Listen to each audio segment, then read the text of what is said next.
अस्सलाम वालेकुम। आज जो प्रेजेंटेशन का टॉपिक है वो है ग्लूकोसिनोलेट्स। ग्लूकोसिनोलेट्स ये एक वसी ग्रुप है नेचुरल कंपाउंड्स का जो कि प्लांट्स में पाया जाता है, स्पेसिफ़िकली ब्रासिएसी फैमिली में। ये कंपाउंड्स अपनी सल्फर कंटेनिंग केमिकल कंपोजिशन की वजह से जाने जाते हैं। ये सल्फ़र कंटेनिंग केमिकल कंपोजिशन इनका स्पेसिफिक पंजेंट टेस्ट और स्मेल देती है। ग्लूकोसिनोलेट्स मेनली क्रोसीफेरस वेजिटेबल्स में पाए जाते हैं जैसे कि ब्रोकली, कैबेज, कॉलीफ्लावर एक्सेट्रा। इनकी जो केमिकल कंपोजिशन है वो ये है कि ग्लूकोसिनोलेट्स मेनली ग्लाइकोसाइड्स होते हैं जो कि बीटा डी थायोग्लूकोज से बने होते हैं। बीटा डी थायोग्लूकोज लिंक्ड होता है एक amino acid derived side chain से एक सल्फ़र एटम के थ्रू।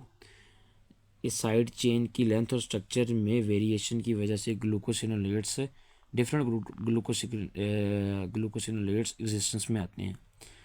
जो मोस्ट कॉमन ग्लूकोसिनोलेट है वो ग्लूकोराफेनिन है जो कि ब्रोकली में बहुत अबंडेंट अमाउंट में पाया जाता है। प्लांट्स में एक स्पेसिफिक प्रोसेस है जिसे हम हाइड्रोलाइसिस के नाम से जानते हैं। उसमें ग्लूकोसिनोलेट्स मेजर रोल प्ले करते हैं। जैसे जब भी प्लांट की बॉडी पे कोई टिश्यू या कोई ऑर्गन डैमेज होता है तो ग्लूकोसिनोलेट्स एक एंजाइम माइरोसिनेस के साथ रिएक्ट करके डिफरेंट ग्लूकोसिनोलेट्स प्रोडक्ट बनाते हैं। जी इस रिएक्शन को हम हाइड्रोलाइसिस कहते हैं। जो प्रोडक्ट्स इससे बनते हैं उनमें आइसोथायोसाइड्स नाइट्राइल्स शामिल हैं जो कि हेल्थ प्रोमोटिंग इफ़ेक्ट्स से रिलेटेड है। फर्दर हम इसको देखें तो इसकी बहुत ज़्यादा बायोलॉजिकल सिग्निफिकेंस है। ग्लूकोसिनोलेट्स बहुत सारे बायोलॉजिकली एक्टिव कंपाउंड्स बनाता है।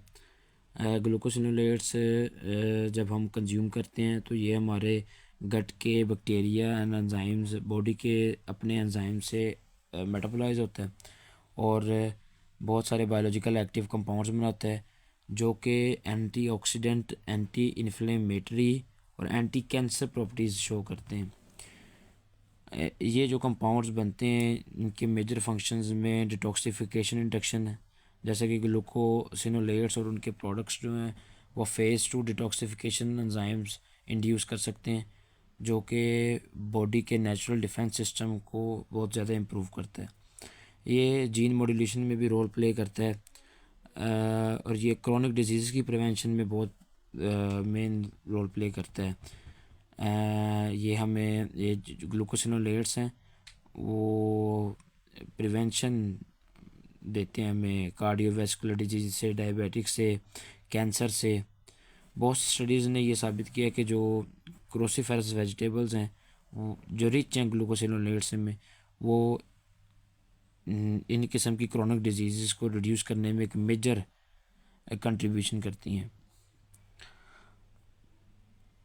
आगे अगर हम देखें तो ग्लूकोसिनोलेट पहला पेपर जो है वो हमारा है glucosinolates and omega 3 fatty acids from mustard seeds and it's phytochemistry. इसके जो कि कंपोनेंट्स है कि मस्टर्ड सीड जो इसकी ब्रासिका स्पीशी है वो ग्लूकोसिनोलेट्स और ओमेगा 3 फैटी एसिड में अबंडेंटली पाए जाते हैं। उसमें जो इसमें मेजर ग्लूकोसिनोलेट्स पाए जाते हैं वो है सिनग्रीन जो कि पंजेंट स्मेल देता है और ये अबंडेंट है ब्रासिका जंक्शिया में। इसकी जो फार्माकोलॉजिकल एक्शंस हैं वो ये कि ग्लूकोसिनोलेट्स जो हैं उन पर एंजाइम एक्ट करते हैं और वो आइसोथियोसाइनेट्स बनाते हैं जो कि एंटी कैंसर प्रॉपर्टीज़ शो करते हैं, एंटी माइक्रोबियल प्रॉपर्टीज़ शो करते हैं, anti bacterial, anti fungal properties show करते हैं। ओमेगा 3 फैटी एसिड्स जो हैं वो हमें बहुत सारे कार्डिक डिजीज़ से बचाते हैं, हमारी न्यूरोलॉजी बेहतर करते हैं, हमारे इम्यून सिस्टम को बेहतर करते हैं। वो एंटी ओबेसिटी होते हैं, एंटी डायबिटिक होते हैं जो कि हमारे रिड्यूस जो कि हमारे फ़ैट को रिड्यूस करते हैं और हमारी मसल्स की जो प्रोटीन सिंथेसिस है उसको इन्हांस करते हैं। इसमें जो क्लिनिकल एविडेंस है हमारे पास कि वाइट मस्टर्ड की जो ऑरिकुलोथेरेपी है, यानी कि एक थेरेपी है जिसे ऑरिकुलोथेरेपी कहा जाता है, जिसके मुताबिक कि हमारे कान में मुख्तलिफ़ प्रेशर पॉइंट्स है जिस पर स्पेसिफ़िक थेरेपी से हमारी हेल्थ पर अच्छे असरात होते हैं। वाइट मस्टर्ड से वो थेरेपी की जाती है जो कि हमारे मसल फटीग को कम करती है, एंजाइटी को कम करती है। मसल ब्रेन जो है वो पोस्ट पार्डिनल ग्लूकोज को कम करता है जो कि डायबिटिक पेशेंट्स के लिए बहुत ज़रूरी है। आगे चलते हैं तो हमारे पास पेपर 2 जो है वो हमारा ग्लूकोसिलेट प्रोफाइल है और बायो एक्टिविटीज़ ऑफ लबोलेरिया लीबिया। ये एक प्लांट है जो साउथ अफ्रीका के डेजर्ट्स में पाया जाता है। इसी प्लांट में सबसे पहले ग्लूकोसिलेट्स रिपोर्ट्स हुए थे और जो मेजर इसमें ग्लूकोसिलेट्स पाए जाते हैं वो ग्लूकोबिवेरिन है, ग्लूकोबेरिन है। इसके सीड्स में सबसे ज़्यादा ग्लूकोसिलेट्स पाए जाते हैं, इसके लीव्स में उससे कम, और रूट्स में इसके ग्लूकोसिलेट्स नहीं पाए जाते। स्टडीज़ ये शो करती हैं कि इसकी एंटी माइक्रोबियल एक्टिविटीज़ है, ये स्ट्रॉन्गेस्ट एजेंट है अगेंस्ट कैंडिडा एल्बिकेंस के और मॉडरेटली अगेंस्ट है सीडोमोनास योरिगिनोसा के। ये साइटोटॉक्सिसिटी को भी कम करता है जो कि कैंसर सेल्स को कम करते हैं। जो साइटोटॉक्सिसिटी डिक्रीज़ करने का जो इसका मैकेनिज़्म है वो ये है कि ग्लूकोसिलेट्स बनाते हैं आइसोथियोसाइनाइड्स जो कि रिस्पॉन्सिबल हैं सेलुलर न्यूक्लियोफिल्स में, जो कि रिड्यूस करते हैं प्रोटीन सिंथेसिस को और वो प्रमोट करते हैं एंजाइमेटिक डिटॉक्सिफिकेशन। नेक्स्ट जो हमारा पेपर है वो nutrient interaction among broccoli glucosinolates and their breeding implications है। इसका जो मेन ऑब्जेक्टिव है वो ये है कि ग्लूकोसिनोलेट्स स्पेसिफिकली ग्लूकोफेड जो हैं ग्लूकोफेनिन ग्लूकोनेफिन जो हैं वो आपस में इंटरेक्ट करते हैं जो कि एक दूसरे की जो प्रॉपर्टीज़ हैं, ये एक दूसरे का जो एक्शन है उसको रिड्यूस करते हैं।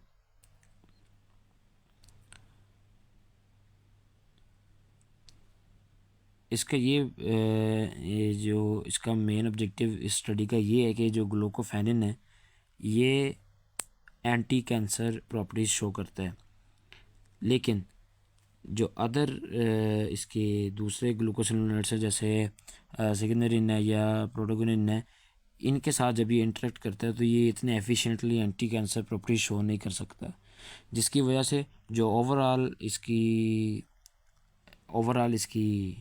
परफॉर्मेंस है एंटी कैंसर प्रॉपर्टीज शो करने के लिए वो डिक्रीज़ हो जाती है। इस स्टडी में मेनली इन्होंने ये ब्रीडर्स के लिए रखी है लाइन के किसी ब्रीडर्स किसी तरीके से जो ग्लूकोसिलेट है ग्लूकोराफेनिन इसको इंक्रीज़ करे ब्रोकली वैराइटीज़ में, ताकि जो एंटी कैंसर प्रॉपर्टीज़ है इसकी उसको इंक्रीज़ किया जा सके। नेक्स्ट जो हमारी केस स्टडी है वो ये है कि effect of fresh cut and storage on glucosinolates profile using broccoli as a case study. इसमें इन्होंने फ्रेश ब्रोकली में ग्लूकोसिलेट्स लेवल और स्टोरेज ब्रोकली में ग्लूकोसिलेट्स के जो कंसनट्रेशन हैं उसको एज अ केस स्टडी किया। इसका मेन जो ऑब्जेक्टिव ये था कि फ्रेश कट में और स्टोरेज में जो ग्लूकोसिलेट्स की कंसनट्रेशन है वो कैसे वेरी करती है। स्पेसिफ़िकली इन्हें ये इस केस स्टडी में ये फाइंड हुआ कि जो 7 ग्लूकोसिलेट्स हैं, मेजर वन जो कि ग्लूकोराफेनिन है और जो नियोग्लूकोब्रासिनिन है, वो मुख्तलिफ उनकी परसेंटेज पाई जाती है। स्टोरेज के साथ जो ग्लूकोसिनोलेट्स हैं वो 53% तक डिक्रीज़ कर सकते हैं।